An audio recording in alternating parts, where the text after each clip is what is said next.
Can you reflect on your journey from doing the short film and now to an major? I know, it's an amazing, like, what's the first thing you think of from reflecting on this whole thing? It's been a long time with this character. Yeah, he's never left me alone, and hopefully he will now. Are you saying he's haunting you? Yeah, yes, in a sense. It's good haunting, though. There's good haunting, right? What brought you to, of all the inventors and creators in history, why Leonardo da Vinci? Well, it started with a short. I really wanted to just tell a short about a guy with a flying contraption. And then I thought, that's what Leonardo da Vinci did. And then I said, well, I've never seen a film about Leonardo da Vinci done in animation. I was like, well, maybe I could make that. And then that grew into the feature because I learned so much about him. And I thought, well, there's more to this person that needs to be told, and especially to children, to inspire them, and families too, and the kid at heart, and everyone. I really wanted to tell Leonardo from a human point of view and not just this crazy wizard or bumbling inventor or something, How did you come up with the portrayal of Da Vinci as kind of like almost like a gentle kind of character? Was it from research or from your own perspective? Like, how did you come up with his voice, his personality? Some of it, it's basically coming out of what I want to do and with the characters for sure. And then Stepgen Fry's voice helps a lot. In a way, learning about Stephen, researching, watching videos of Stephen, and then finally meeting Stephen. And he is like a Leonardo da Vinci. He's a polymath and just so interested in so many things. The first video I watched of him doing an interview, he switched from religion to his sexuality to cricket. So it's like, to me, it was like, that is a Leonardo da Vinci. All in one, like, massive talent. Exactly, right, and massive talent. So it was, that to me, that's the way to shape a character is from the inside out. Like, who are they inside, and not just what we think they should be. And like determination. Can you speak upon that?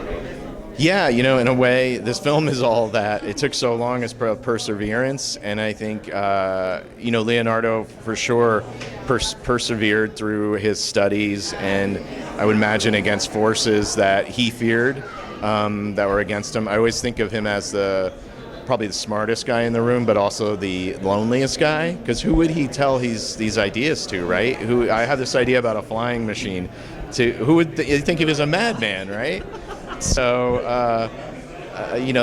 so to me, that's just interesting about him, and a great way, and that perseverance in that he would fight through that to do what he wanted to do, and hide away and study the body and hide these things from people just because he searched knowledge. Hi, my name is Robert Ripberger. I am the producer of The Inventor. And so thrilled to be here at the premiere. What brought you to this project? Of all the many animation projects out there, what brought you to this one? First meeting Jim and working with him, he's such a legend of having worked on so many films at Pixar and being nominated for an Academy Award for Ratatouille. But really, in particular, it's the philosophy around the film. It's to look at the meaning of life, and in a playful way through animation. It was just the perfect film to be a part of and dedicate much of my life to getting made. I think the hardest thing about this film was we were really creating something completely new and unique, and that was hard for audiences that was hard for distributors to really get behind. But now that it's put together and people really see the vision that was there, it's worthwhile, and we premiered as one of the top films of the year at Annecy. The film's not even out, and we've been mentioned as an Oscar contender, so we're happy we stuck with it. Hi, I'm Alex Mandel, the composer and songwriter for The Inventor. You have a great history of composing music. For The Inventor, is there a particular sound that you created specifically for the movie, or that people would be surprised to hear? Particular sound. Well, I was trying to figure out a way to have memorable motifs and themes that were attached to characters. There's a theme in the movie which is about where do ideas come from, and how are they shared, and how do they propagate. And so I kind of hit upon this idea of ideas have a little motif or a theme, each character has an instrument. The ideas are passed from character to character, from instrument to instrument, and when they work together, they form harmony. So that's a little hidden, much like the codices of Leonardo. They're hidden messages. There's a hidden message in the score as well. And the movie has, like you said, a very positive message about like try again. So for you, did this have like a personal story while you were composing the movie? Did you have your own moment of like try again? Yeah, I mean, I think there's a message which is even Leonardo da Vinci struggled. You know, even Leonardo da Vinci thought, "Oh, I'm finished, I'm through," and then went on to do great things. So it's about sort of just persistence and sticking with it until, you know, sometimes what you learn and what you gain isn't what you thought you would. You know, that's certainly a message in the film, and I can relate to that.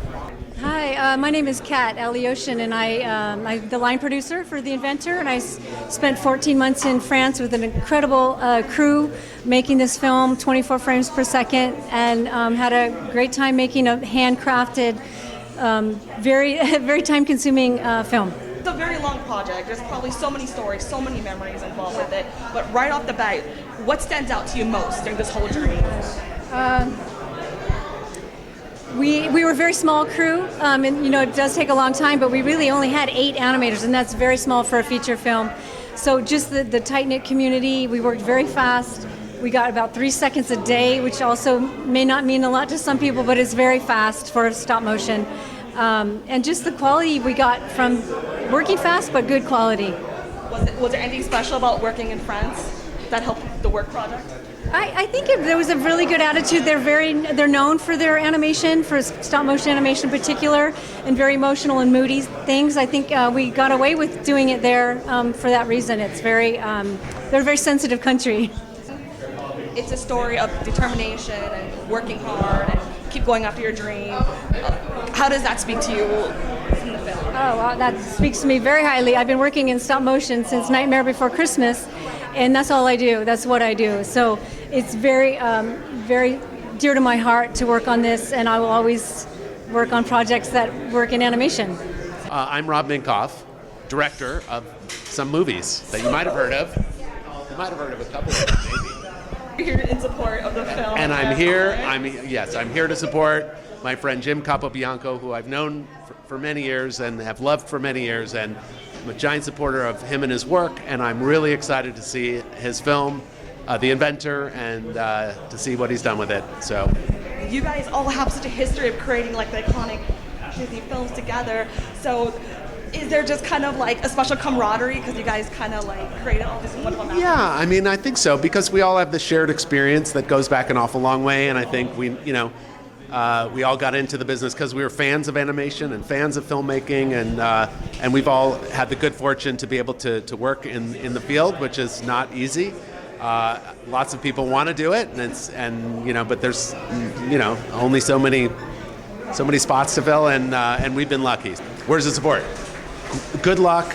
I can't wait to see the film. I'm sure it's going to be amazing, and I wish you all the success in the world with it. Christopher Knight, with former Prodigy Media, one of the producers on The Inventor. The artist himself, a lot of detail. Constant thought, and though it's a lot of hard work, it comes out of the artist as though it's natural and no effort was spent, Of all the projects that come across, like why did you become involved with this one? This one, well, for me personally, you just have to say, Leonardo da Vinci. He's a kind of a people that think differently, people that are their own of their own making, rate highly with me. So Leonardo's up at the top. Bill did a lot of the puppeteering. You saw that right here. He just came in. Modeled after my came in on strings just then. Any message that you hope audiences will be left after watching the film? Yes, we want people to learn that Da Vinci actually was a grandfather. There's so many amazing things that should inspire imagination of the kids today to do whatever they want to do. Dare to dream. Dare to dream.